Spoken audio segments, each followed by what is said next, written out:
How's it going, YouTube? Top Tech Pro here, coming at you with a quick locals report and YCS Toronto discussion. First, I'm going to get off with the locals report. Just tell you guys how I did. I went undefeated on Saturday at my locals, and I'm just going to go over my matchups with you guys. Round one, I played against Crystal Beast. I won. I'm not going to say whether I won or lost after every match because I won all of them except for the finals. Round two, I played against Agents.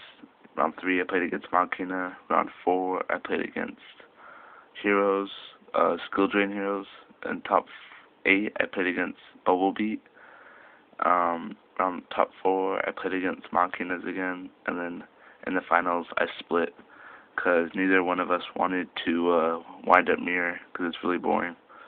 And I'm not going to profile the deck because my last deck profile that I did on it is the same build that I use.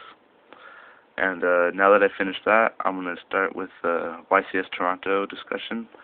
And I'm just going to talk about some decks that I think might make it into the top 32. And I'll start off with these two windups to represent windups, Magician Shark.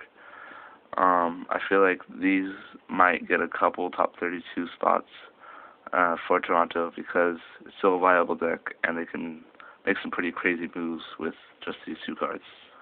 Another deck that I think is still very viable is Dino Rabbit, and if I had to take a guess on what deck would win, I would say Dino Rabbit, and I definitely think it's going to represent most of the top 32. The power's still there, just not a lot of consistency. Another deck that might sneak in is Agents. There are a couple decent agent builds that I've seen, like with teleport and stuff like that. Because Venus, teleport, and like any boss monster, or Venus, teleport, and teleport is like game. So like it has a decent OTK, but I feel like this deck just loses to Dolka, so I don't think it will do that well. Yeah, and then another deck that I expect to do, or not that I expect to do well, but might do well, Gravekeepers. If the format is as slow as people think it is, this deck is pretty good in the slow format. Yeah, Necker Valley still does a lot of stuff, and Spy's always been hard to get over. Just there's a lot of aspects of the deck that are just good for slow formats. Another thing is Heroes. If I had to take a guess, it's probably going to be the deck that is going to do the best other than Dino Rabbit. Like, this would get, like, second best over Dino Rabbit, or not over Dino Rabbit.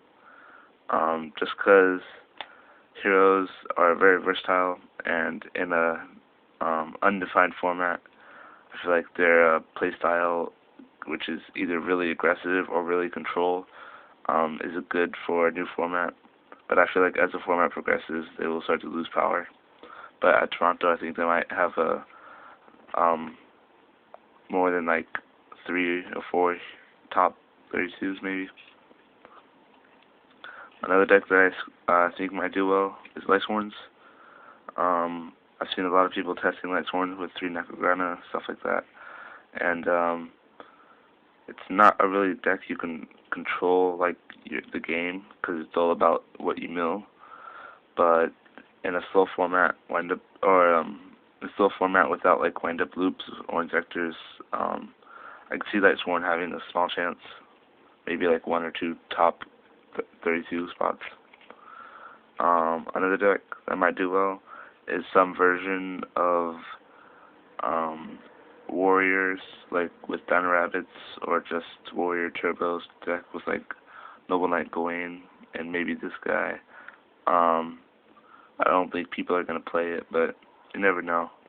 Still a deck, kind of. And the last deck, Samurai. If the format is going to be slow, like I think it is, and like a lot of people think it is, I feel like Samurai might be one of the best decks, because in the slow format, Samurais are very fast.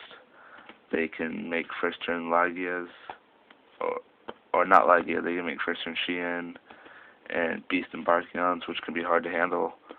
And yeah, this deck has a pretty decent matchup against most of the decks, like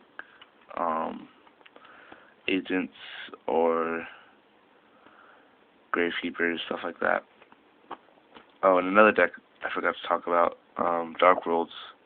I feel like Dark Worlds might get a couple top spots because they're pretty decent, and I feel like they're going to be played a lot. They're going to be widely represented, but they're just going to be like someone they're going to lose themselves because they just can't draw what they need, or they have a bad ratio of discard outlets to discards, stuff like that. So let me know what you guys think, and thanks for watching.